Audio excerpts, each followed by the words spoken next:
Libro octavo. A la aparición de Lucífero, huye la noche y se abre el día. Con viento propicio, los soldados de Éaco, llevados por Céfalo, llegan a Atenas antes de lo que habían previsto. Minos, entretanto, atacaba las costas de Megara y probaba sus fuerzas guerreras en esta misma ciudad, fundada por Alcató y regida por Niso, quien entre sus canas honorables tenía un cabello purpúreo cuya posesión le garantizaba la seguridad de su reino. La suerte de la guerra entre Minos y Niso no se decidía, y habían pasado ya 6 meses. Superando los muros de la ciudad, que habían adquirido la facultad de sonar como la lira que Apolo había depositado en ellos cuando eran construidos, se alzaba una torre a la cual, en tiempo de paz, la hija de Niso acostumbraba subir para deleitarse con la música de las piedras que golpeaba con un guijarro. Ahora, en tiempo de guerra, iba al mismo lugar para presenciar los combates y a quienes los empeñaban. Así conocía a los jefes principales, y entre todos ellos al mismo Minos, hijo de Europa.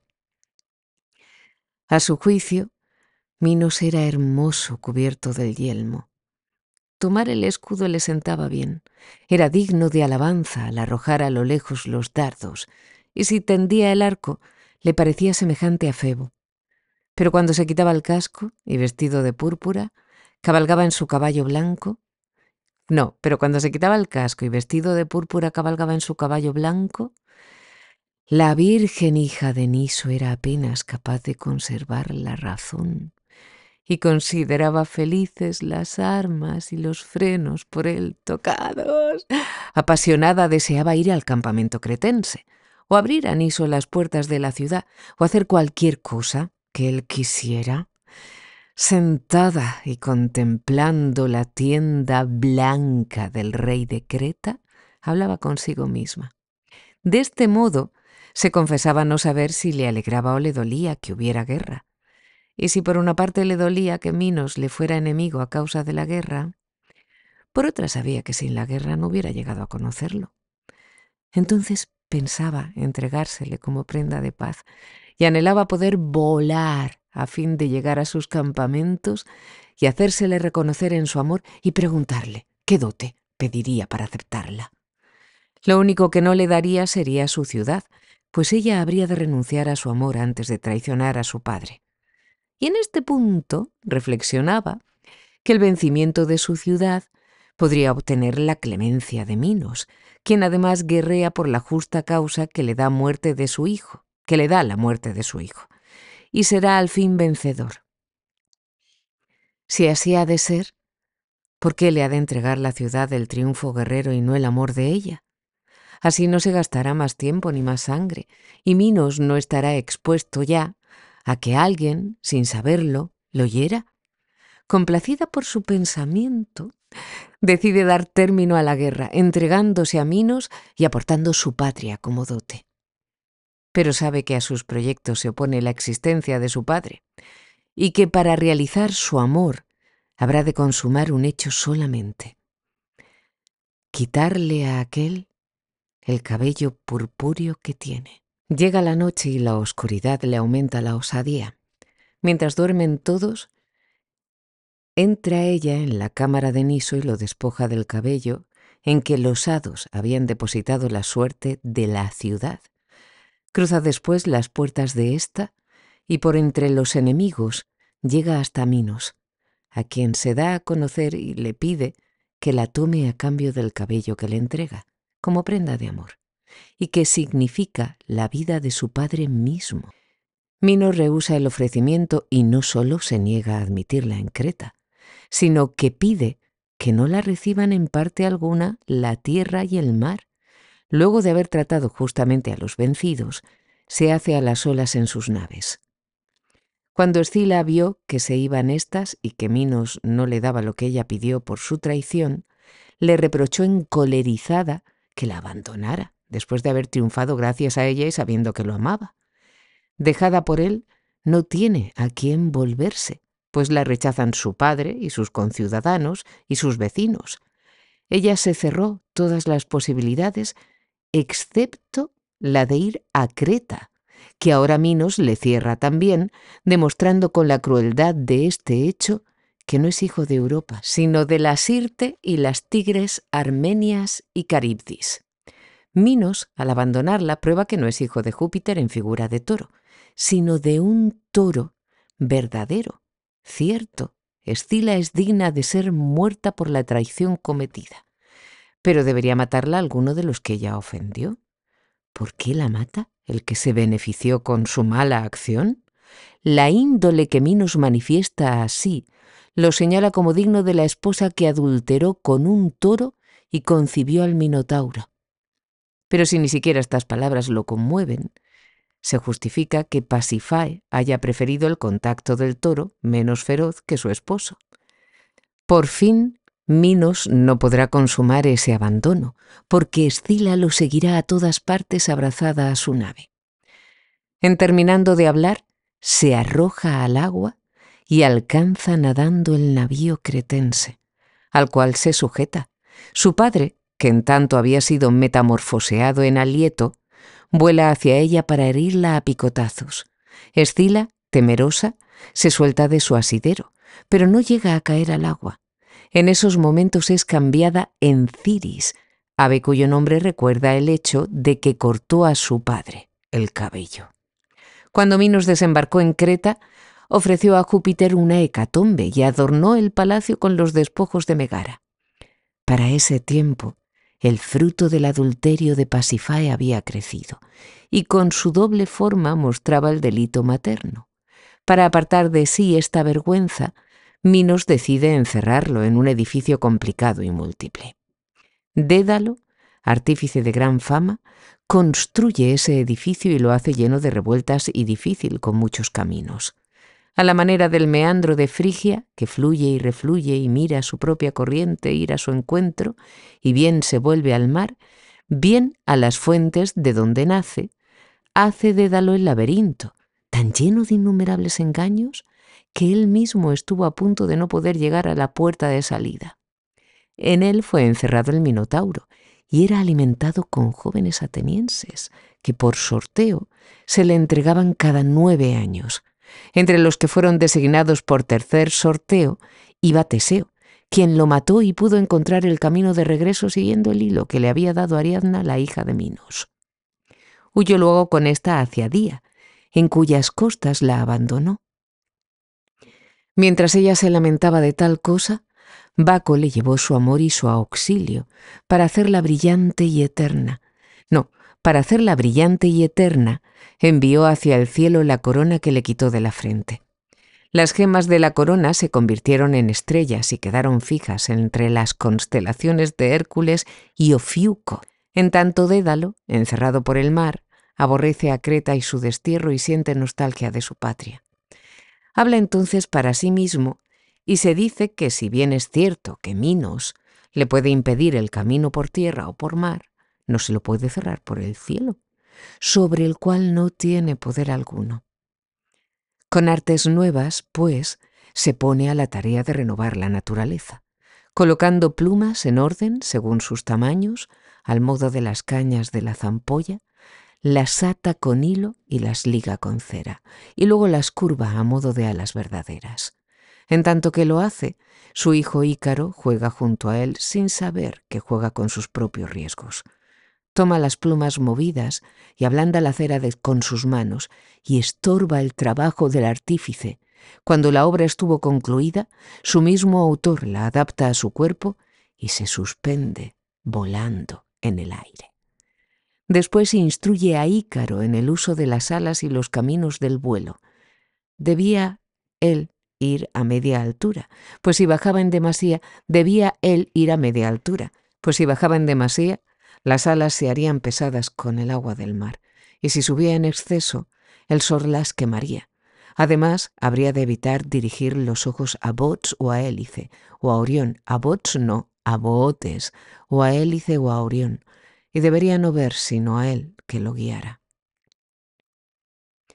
Mientras lo instruye, le adapta las alas y llora, y le tiemblan las manos. Lo besa por último y vuela ante él, como el ave que adiestra a su cría sacada del nido y le enseña las artes que habrían de dañarlo. Mueve él las alas, y se vuelve a mirar como Ícaro mueve las suyas. Los pescadores y los pastores, al verlos volar, los tienen por dioses. Ya habían dejado atrás Delos y Paros, y tenían a la izquierda a Samos y a la derecha a Levintos y Calimna, cuando el niño, alegre de poder volar, no siguió ya a su padre, y se dirigió a lo alto del cielo. Allí el sol cercano fundió las ceras que juntaban las plumas, y desnudó de alas los brazos del desventurado que los agitaba en vano y gritaba el nombre paterno. Su boca fue cubierta por el mar azul, que de él tomó el nombre que tiene. Allí el padre, que ya no lo era, llamó a su hijo, y al buscarlo vio las plumas flotando en el agua y maldijo sus artes. Recogió luego el cadáver de Ícaro, recogió luego el cadáver de Ícaro, recogió luego el cadáver de Ícaro, y lo sepultó en la tierra que se nombró como él. En tanto que Dédalo cumplía ese piadoso oficio, la perdiz que lo veía lo aplaudió con ruido y alas y canto. La perdiz era entonces ave reciente, por crimen del mismo Dédalo. En efecto, la hermana de éste le había entregado a su hijo, niño de 12 años de edad y gran inteligencia, para que lo adiestrara. Este niño, copiando en una lámina de hierro el espinazo del pez, había inventado la sierra, y atando en un punto 2 varillas de hierro, había creado el compás trazador de círculos. Envidioso de tales cosas, Dédalo lo arrojó y desde las alturas de Atenas. No, Dédalo lo arrojó desde las alturas de Atenas y dijo que él se había resbalado. Palas, protectora de los ingenios, lo convirtió en ave, impidiendo así que se matara al caer. Conservó él su nombre, pero su talento pasó a sus alas y patas, acordándose de su caída. No le gusta volar alto ni hacer nido en ramas y follajes levantados. Se mueve cercano al suelo y pone sus huevos en las cercas. Ya Dédalo, cansado, había llegado a Sicilia, cuyo rey Cócalo había generosamente, por defenderlo, hecho armas contra Minos. Gracias a Teseo, Atenas ha dejado de pagarle el tributo de sus jóvenes. Los templos se coronan de flores, y Minerva, Júpiter y los otros dioses son adorados con víctimas, dones e incienso. Extendida en Grecia la fama de Teseo, los pueblos de Acaya lo buscaban por remedio de sus grandes peligros. A pesar de que contaban con Meleagro, los habitantes de Calidón le rogaron su ayuda para combatir a un jabalín que Diana, a fin de vengarse, había enviado contra ellos. Pues cuentan que Eneo, con el objeto de agradecer los bienes de un año abundante, había hecho los sacrificios debidos a Ceres, a Baco y Minerva, y luego a los otros dioses, y que había dejado sin culto las aras de la hija de Latono. Airada y anhelosa de vengarse de tal desprecio, ella había lanzado a las tierras de Eneo un jabalí gigantesco, tan grande como un toro grande, de ojos sanguíneos y quemantes y erizado de cejas como ástiles. Espuma su hocico y la espuma hierve y corre por sus hombros. Sus colmillos se igualan a los del elefante de la India. Su aliento es de fuego y hace arder los follajes. Ese arruina las cosechas futuras, frustra los votos del colono lloroso, detiene el crecimiento de las espigas. No hay granos en la era ni en los hórreos. Y también las vides sufren sus prejuicios y también los olivos, y los padecen asimismo los rebaños. Los campos se despueblan, porque todos los hombres se refugian en la ciudad, como ahora. Entonces, para combatirlo, se reunieron fuertes héroes ansiosos de gloria. Meleagro, Cástor y Pólux, Jasón, los amigos Pirito y Teseo, los hijos de Tiestes, Linceo, Idas, Ceneo, Leucipo, Acasto y Potoo, Trías y Fénix y los Actóridas y Fileo. Y estaban también con ellos Telamón y Peleo y Admeto y Iolao. Euritión y Equión, Lélex y Panopeo, Eileo y Paso, Néstor, joven todavía, los hijos de Hipocón, Laertes y Acneo, y Mopso, Sagaz y Anfiaro, y Antlatcneacneaca. Esta llevaba la ropa reunida en lo alto por una fíbola, Atalanta de Arcadia, que no lo he dicho muy claro. Esta llevaba la ropa reunida en lo alto por una fíbula.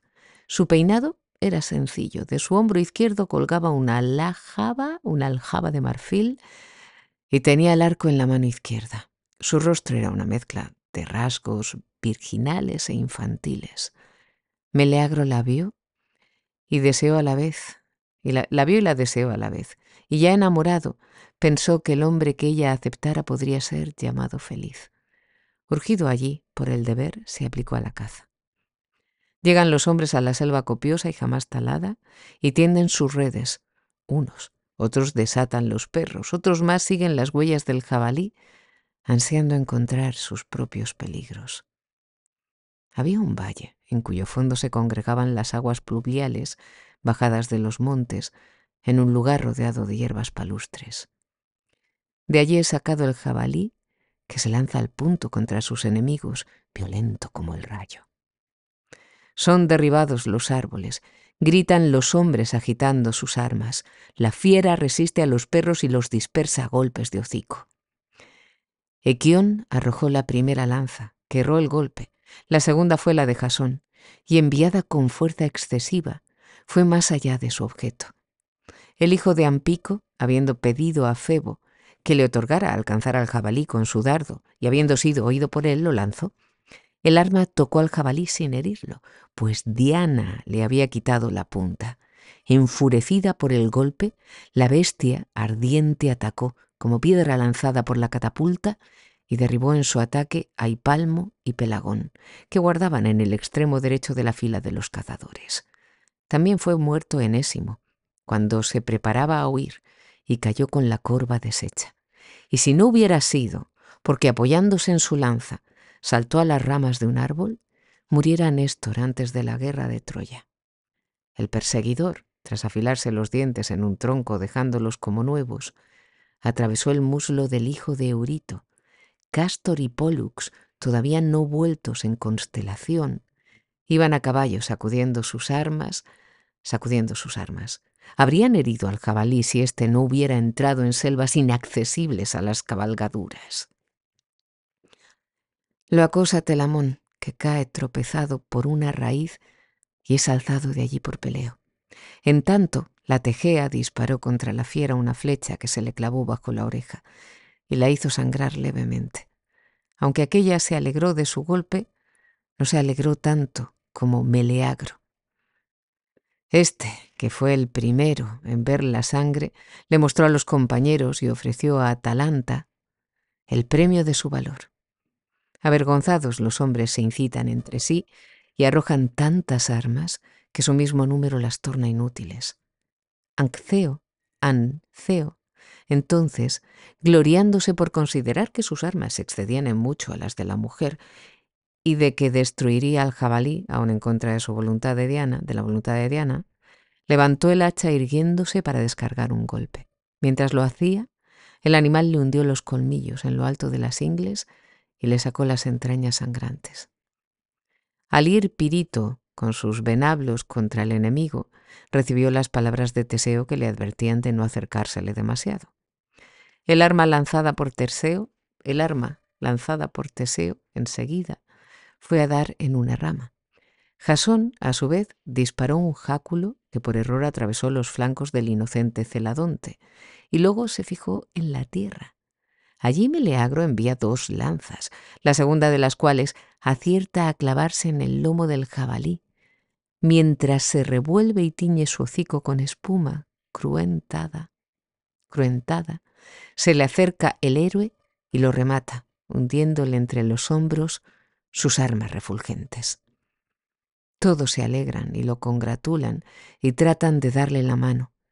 Contemplan al muerto animal y, aunque lo temen aún, ensangrientan en su cuerpo sus lanzas. Meleagro le corta los lomos y el hocico de grandes colmillos y dándoselos a Atalanta, Pide a ésta que compartan con él la gloria. Ella se alegra por el don y por el donador, mientras los demás la envidian y la reprueban. Entonces, con los brazos extendidos, los hijos de Testio la increpan con grandes voces, exigiéndole que no tome la gloria que a ellos pertenece y diciéndole que no se fíe en su belleza ni se aleje del enamorado Meleagro. Así, quitan a Atalanta el regalo y a Meleagro el derecho de hacerlo.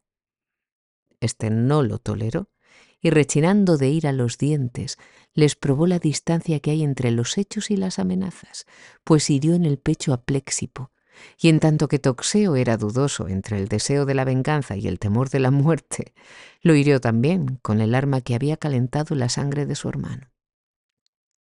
Altea, madre de Meleagro, hija de Teseo y hermana de Pléxipo y Toxeo, cuando iba al templo a celebrar la victoria de su hijo, vio traer el cadáver de sus hermanos muertos por él.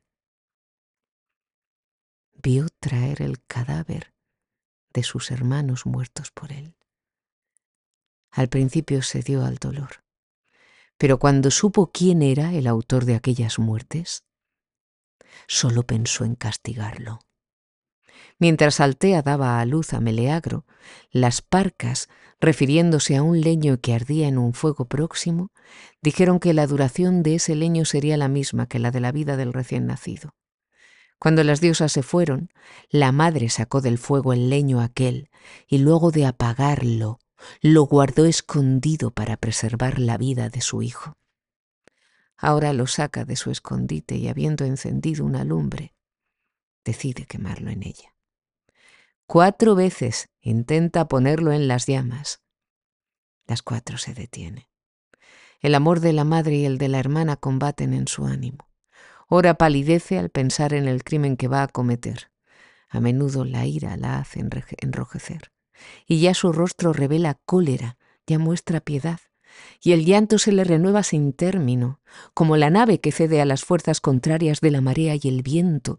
La hija de Testio se mueve en sus sentimientos contradictorios y alternativamente se calma y se aira. Por fin, el amor fraternal empieza a predominar sobre el materno. Para aplacar piadosamente las sombras de sus hermanos, es impía al sacrificar a su hijo. Cuando el fuego creció, ella, decidida a quemar allí sus entrañas, se detuvo empuñando el leño e invocó a las furias.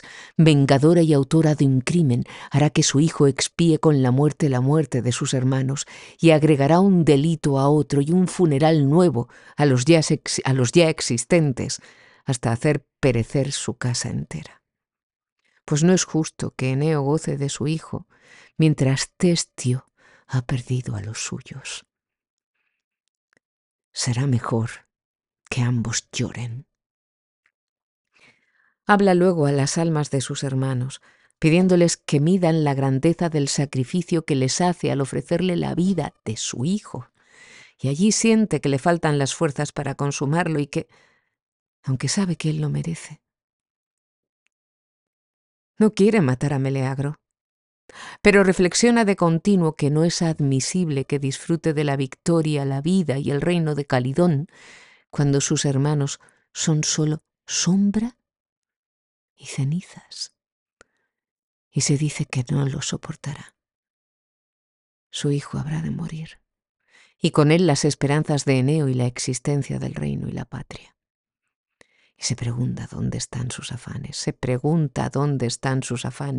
y sentimientos de madre, y anhela haber permitido que el leño fatal hubiera ardido cuando Meleagro acababa de nacer. Meleagro vive por regalo de ella, ahora morirá por sus propios hechos, como premio de tales hechos. Él, que 2 veces le debe la vida por el nacimiento y por la preservación del leño señalado por las parcas, ha de morir. O de matarla a ella también. Ha de morir o de matarla a ella también. Ha de morir o de matarla a ella también. Sin embargo, no puede aún ejecutar la acción funesta, aunque quiere. Miserable, tiene ante los ojos la imagen de los cadáveres fraternos, y la piedad maternal le ablanda el alma. Por fin admite la victoria de sus hermanos, y aun sabiendo que ella también morirá por eso, con el rostro vuelto arroja el leño a las llamas. El tronco gimió o pareció gemir y ardió en el fuego que se oponía a quemarlo. Lejos de allí, Meleagro, sin saber por qué, arde en esa misma llama y siente el dolor y lo aguanta. Se aflige con todo porque muere sin combatir y envidia a los que fueron heridos. En su agonía invoca a su padre y a sus hermanos, a su esposa y a su madre. Como un fuego, el dolor crece y mengua en él. Fuego y dolor cesan al mismo tiempo, y mientras su espíritu deja su cuerpo, la brasa que resta del leño se cubre de ceniza. Está de duelo Calidón. Jóvenes y viejos, próceres y gente del pueblo se lamentan. Las mujeres se golpean el pecho. El anciano Eneo esparce polvo en sus canas y su rostro, y maldice su larga edad. Altea se suicida clavándose un hierro en las entrañas. Ni con 100 bocas y el amparo de Apolo y las musas podría el poeta decir la suerte de las hermanas de Meleagro. Descompuestas se golpean el pecho y abrazan y besan el cuerpo de su hermano. Cuando éste sea quemado en la pira, abrazan sus cenizas y el nombre escrito en su tumba y lo llenan de lágrimas. Cuando éste sea quemado en la pira, abrazan sus cenizas y el nombre escrito en su tumba y lo llenan de lágrimas. Diana, satisfecha su venganza en la casa de Partaón, las convierte en aves a todas, con excepción de Gorge y de Yanira. Entretanto, Teseo, luego de participar en la caza del jabalí, regresa a Atenas. En su camino lo detuvo Aqueloo, invitándolo a quedarse con él mientras pasaba la fuerza devastadora de la creciente fluvial. El héroe aceptó y entró en la casa del dios, casa de Pómez y Toba, húmeda el piso y artesonada de múrice y conchas. Habían pasado las 2/3 partes del día y los huéspedes se tendieron en lechos.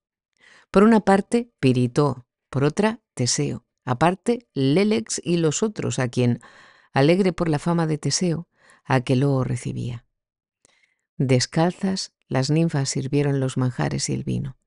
Teseo, viendo el mar que se extendía ante sus ojos, pregunta cuál es la isla que mira, y que no parece ser una sola. Responde el río. En efecto, no se trata de una sola isla, sino de 5. No solo la venganza de Diana es admirable. Las islas aquellas fueron náyades que, olvidadas de dar culto a Aqueloo, sacrificaron 10 novillos a los dioses agrestes. El río se había hinchado, colérico, y había arrebatado selvas y siembras, y con el lugar mismo había hecho rodar hacia las aguas a las ninfas olvidadizas, que al fin lo recordaban. Separadas por las ondas del mar y las del propio río, se habían formado las 5 islas equínadas. Otra isla, grata al río, se mira más lejos. Es Perímele, a quien él quitó la virginidad causando la pena de su padre Hipodamas, y a quien éste arrojó al mar para que muriera. Aqueloo recibió el cuerpo aquel y rogó a Neptuno, rey de las aguas, que lo ayudara haciendo que la nadante pudiera alcanzar un lugar seguro o convertirse en lugar ella misma. Asintió el magno dios y bajo las manos del río la endureció convirtiéndola en isla. Esto contó Aqueloo y todos quedaron conmovidos menos Piritoo, despreciador de los dioses, quien habló diciendo que el poder divino no ha de ser tan grande que les permita poner y quitar figuras. Los demás lo censuraron y el viejo Lélex tomó la palabra. El poder de los dioses no tiene límite. Como ejemplo de tal cosa, él recuerda haber visto en Frigia una encina cercana a un tilo. Próximo a ella, un estanque frecuentado de aves acuáticas. Bajo aspecto humano llegaron al lugar Júpiter y Mercurio y no obtuvieron en casa alguna la hospitalidad que solicitaban. Solo una choza los recibió, humilde y rústica, donde los ancianos Filemón y Baucis vivían desde su juventud, compartiendo en paz una reconocida pobreza. Solos estaban los dos, sin nadie que los sirviera. Los dioses, para entrar, hubieron de inclinar la cabeza a causa de lo bajo del dintel, y luego, invitados por su huésped, se acomodaron en rústicos asientos. Baucis, después de cubrir estos, se aplicó a renovar el fuego casi extinto, y al poner sobre él un caldero donde cocer las verduras de su huerto, y un trozo pequeño de un lomo ahumado de puerco que por allí estaba colgado. Mientras se hace la comida, los dioses y los viejos platican. Luego se colocan los lechos, de sauce y pobremente cubiertos aún con vestes de fiesta, donde los dioses se tienden.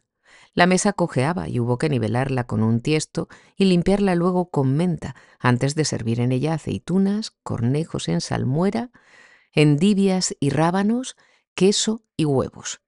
Todo en trastos de barro. En barro también se pone una crátera, y de madera de haya vasos untados por dentro de cera. Poco después se sirvieron las viandas calientes acompañadas de vino nuevo. En la segunda parte de la comida hay nueces, higos secos y dátiles y ciruelas y manzanas y uvas puestos alrededor de un panal. Por encima de todo lo ofrecido están los rostros llenos de bondad y la voluntad diligente y copiosa. Entretanto, Filemón y Baucis advierten que al beber el vino, éste se reproduce espontáneamente en la crátera y piden atónitos perdón para la pobreza de su hospitalidad, pobreza que tratan de disimular con servir en la mesa un ganso, único guardián de la casa. Cuando lo perseguían para inmolarlo, el animal corrió hacia los dioses, quienes prohibieron su muerte y se dieron a conocer, diciendo además que los vecinos serían castigados por no haberlo recibido y que solo Filemón y Baucis serían salvados. A continuación los invita a dejar la casa y subir con ellos a la cima del monte. Cosa que los ancianos hacen difícilmente, apoyados en sus báculos. A la distancia de un tiro de flecha, volvieron los ojos y vieron que los vecinos suyos habían sido sumergidos en un pantano, y mientras lloran por ellos, advierten que su choza de paja y madera se torna en templo de oro y mármol, con puertas cinceladas. Júpiter entonces les pide que formulen un deseo. Luego de hablar brevemente con su esposa, Baucis descubre su decisión a los dioses. Lo único que desean es ser sacerdotes y guardianes de su templo y morir a ambos a la vez. Su deseo se cumplió. Mientras vivieron, custodiaron el templo, agobiados por la edad, mientras contaban la historia del lugar detenidos en las gradas de la entrada. La esposa vio que el esposo echaba frondas, y lo mismo vio hacer el esposo a la esposa. Incluso cuando ya les crecía follaje sobre el rostro, se hablaban entre sí. A un tiempo se dijeron adiós, a un tiempo quedaron del todo convertidos en árboles que pueden verse allí todavía. Lelex afirma haberlos visto y haber visto que estaban adornados con guirnaldas, a las cuales él añadió otras nuevas, a la vez que pedía cuidado de los dioses para quienes a los dioses cuidaron y honor para quienes los honraron. Todos se conmovieron por la narración y el narrador, principalmente Teseo. Por esta razón, Aqueloo le habla más, diciéndole que hay quienes cambian de apariencia de una vez por todas, pero otros más tienen la facultad de transformarse a voluntad, a la manera de Proteo, que es ya joven, ya león, tan pronto jabalí como serpiente o toro o piedra o árbol, e incluso toma la apariencia del agua o del fuego. Esos mismos poderes pertenecían a Metra, la esposa de Autólico e hija de Erisictón. Este despreciaba a los dioses y no les rendía culto y había atacado con el hacha los bosques de Ceres. En ellos había una magna encina, grande como un bosque, ceñida de cintas y adornada de guirnaldas y ofrendas votivas. En torno suyo, las dríadas danzaban a menudo y tomadas las manos, las circundaban. la circundaban. La medida del tronco era de 15 brazas y los árboles, junto a ella, parecían como la hierba junto a ellos. Erisictón ordenó que fuera derribada, y como no lo obedecieran, tomó el hacha él mismo y dijo que la derribaría así fuera no solo la dilecta diosa, sino la diosa misma. Herida por el hierro, gimió la encina y se cubrió entera de palidez y sangró como un toro sacrificado. Todos se asombraron al ver esto, y alguien que quiso detenerla fue decapitado por el impío, que reanudó al punto su obra nefasta. Entonces habló el árbol, declarando que era una ninfa amada de Ceres y vaticinando el castigo de su destructor. Por fin se derrumbó y aplastó muchos árboles con su mole. Las dríadas se duelen y piden a Ceres que castigue al autor de daño tan grande. Asiente la diosa y luego de meditar la clase de pena que le infligirá, decide agobiarlo con el hambre. Ya que los hados prohíben que Ceres y el hambre se junten, ordena a aquella que una de las oréadas busque a ésta en su morada de Escitia, triste tierra sin frutos ni árboles donde habita junto con el frío, el pálor y el temblor. En encontrándola, habrá de mandarle que se esconda en las entrañas de Erisictón, y allí se mantenga a pesar de todos los alimentos que lleguen a combatirla. Para viajar, la mensajera usará el carro de Ceres, tirado por serpientes aladas. En ese carro llegó Escitia la ninfa, y tras detenerse en la cima del Cáucaso, encontró al hambre en un campo de piedras, donde arrancaba escasas hierbas con las uñas y los dientes. El hambre tiene hirsuto el cabello, hundidos los ojos, es pálida y babea entre los dientes cariados.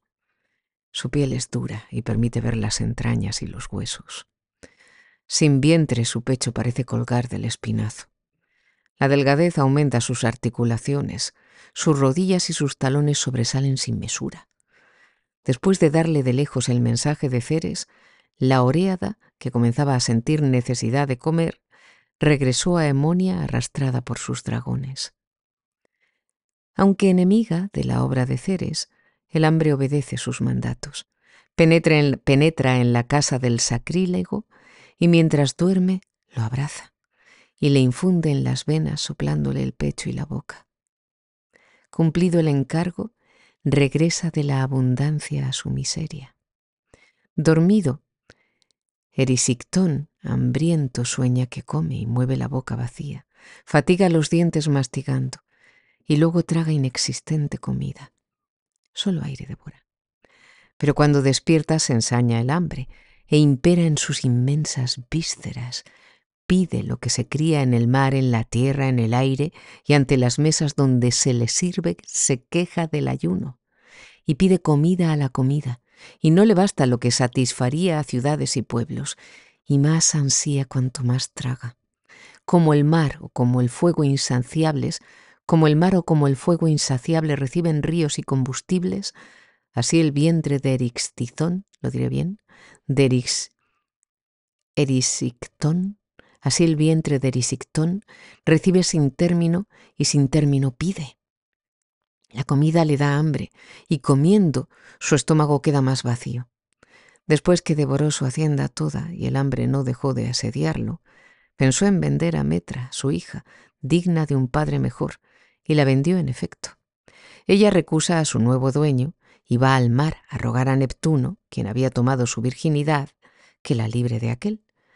El dios no desprecia la súplica y cuando el dueño se acerca, da a la joven la figura de un pescador. Aquél, sin reconocerla, le pregunta por ella misma, diciendo que la acaba de ver en la playa. Metra, gozándose de que le suceda tal cosa y dando en la cuenta de que el dios le había concedido ese don, le contestó burlándose que ninguna mujer, excepto ella, había estado en esos lugares. Le creyó el dueño y se regresó por la arena, en tanto que ella recobraba su anterior apariencia. Cuando Erisictón Cuando Erisictón supo que su hija tenía el poder de transformarse, la vendió otras muchas veces y compró alimentos por el precio injustamente obtenido, pues ella escapaba a sus dueños.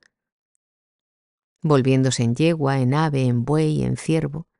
Por último, en el momento en que no tuvo ya más que comer, Erisictón, víctima de una ansia cada vez mayor, empezó a devorarse a sí mismo y nutrió su cuerpo con disminuirlo.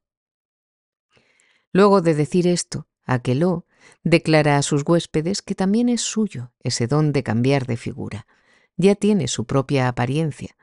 Ya tiene su propia apariencia, ya se torna en serpiente o en toro. Y allí recuerda que de sus cuernos de dios fluvial solo uno le queda, y el recuerdo lo hace gemir.